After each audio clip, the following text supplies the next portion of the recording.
नमस्कार. रामकृष्ण हरी. मंडळी, आज आपण संत एकनाथ महाराज यांच्या एका अतिशय गोड आणि गहन भारुडाचा अर्थ समजून घेणार आहोत. एकनाथ महाराजांनी भारुडाच्या माध्यमातून सामान्यातील सामान्य माणसाला परमार्थाची गोडी लावली. संत एकनाथ महाराज म्हणतात की ज्या ईश्वराचे रूप डोळ्यांनी पाहता येत नाही आणि ज्याचा अंत कोणालाच लागत नाही, तो देव भल्या भल्यांच्या ध्यानातही चटकन येत नाही. ज्या परमात्म्याचे ध्यान करण्यासाठी मोठे मोठे योगी आपले संपूर्ण आयुष्य घालवतात, तोच परमात्मा तुम्ही तुमच्या मनात आणून पहा. म्हणजे काय, तर बाहेर कुठेतरी देवाला शोधण्यापेक्षा तो आपल्या अंतर्धर्मातच आहे हे ओळखून त्याच्याशी नाते जोडा. देव हा कुठेतरी डोंगरात किंवा तीर्थक्षेत्रीच आहे असे नाही, तर तो आपल्या हृदयातच वसलेला आहे. योगाभ्यास किंवा कठीण तपश्चर्या सर्वांना जमेल असे नाही, पण मनापासून देवाची आठवण काढणे प्रत्येकाला शक्य आहे. आपले मन इकडे तिकडे भटकण्याऐवजी जर आपण ते ईश्वराच्या चरणी लावले तर आपल्याला खरं सुख मिळेल.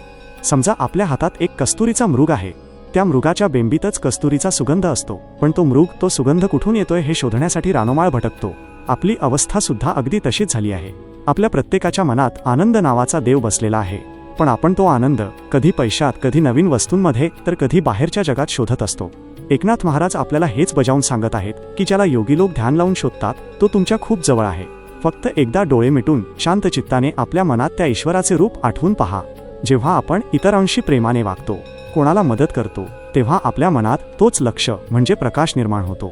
म्हणूनच बाहेरच्या चकाकीकडे पाहण्यापेक्षा आपल्या मनातील त्या पवित्र ज्योतीकडे लक्ष द्या. तिथेच तुम्हाला खरा शांतीचा मार्ग सापडेल.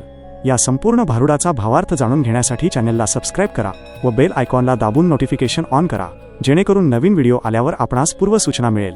धन्यवाद. रामकृष्ण हरी.